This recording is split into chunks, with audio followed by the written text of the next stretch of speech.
Oke, bismillahirrahmanirrahim. Assalamualaikum warahmatullahi wabarakatuh. Halo teman-teman, kali ini tim Elang Angkasa akan menjelaskan terkait klasifikasi hukum untuk yang pertama kalinya. But before it, don't forget to like, comment, and subscribe karena itu semua gratis guys, supaya kita lebih semangat lagi untuk bikin konten tentang hukum ya. Langsung aja tentang klasifikasi hukum ya.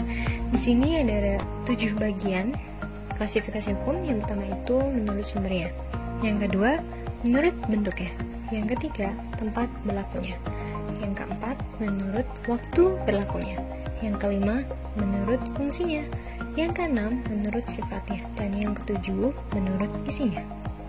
Next, jadi dari yang pertama itu menurut sumbernya, itu ada 2 bagian guys. Yang pertama sumber hukum formil, apa aja sih yang ada di dalamnya, seperti undang-undang, kebiasaan atau hukum adat, kemudian traktat atau perjanjian, jurisprudensi, doktrin atau pendapat dan ajaran ahli hukum. Yang kedua ada sumber hukum material seperti filosofis, sosiologis, dan historis.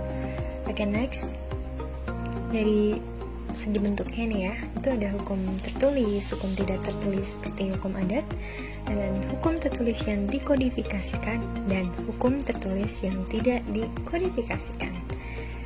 Oke, terus ada menurut tempat berlakunya. Ada 5 bagian. Yang pertama hukum nasional.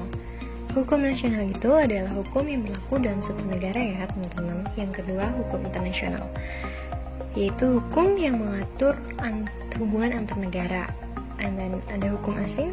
Hukum asing itu merupakan hukum yang mengatur di negara lain atau negara asing. Yang keempat, hukum gereja. Hukum gereja adalah hukum yang ditetapkan oleh gereja dan berlaku untuk anggotanya. Nah, yang gak asing lagi tentang hukum Islam. Hukum Islam itu merupakan hukum yang berlaku bagi orang-orang yang beragama Islam.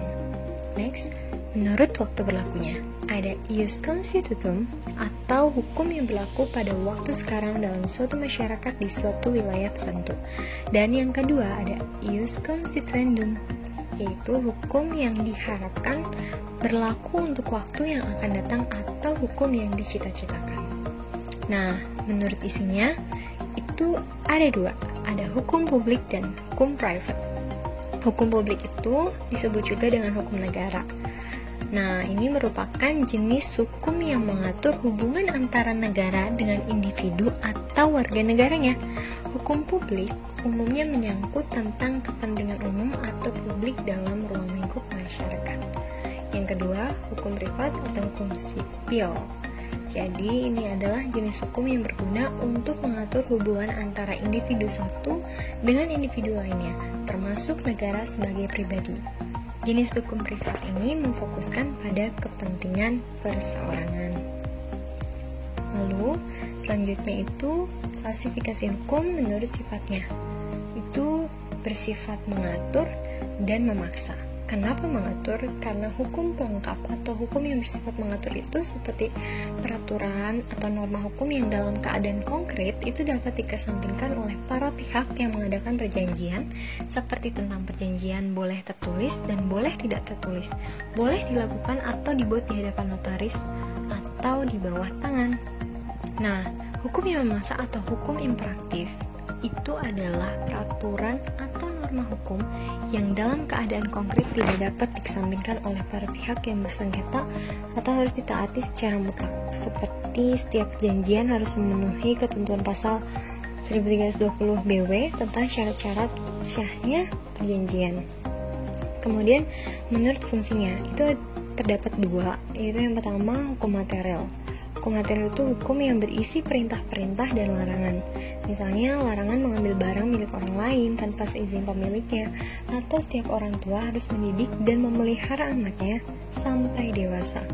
Hukum material itu antara lain dapat ditemui dalam KUHP, KUH Perdata, dan KUH Dagang. Yang kedua, itu ada hukum formal atau hukum acara. Keseluruhan peraturan yang berisi tata cara untuk menyelesaikan perbuatan yang melanggar hukum material. Dengan kata lain, hukum material ini berkaitan dengan upaya yang harus ditempuh agar hukum dapat dilaksanakan. Dan hukum formal ini dapat ditemui dalam KUHP. Itu dia penjelasan dari kami selaku tim Ela Angkasa. Terima kasih. kasih dan support kami terus. Tunggu kelanjutan video kami.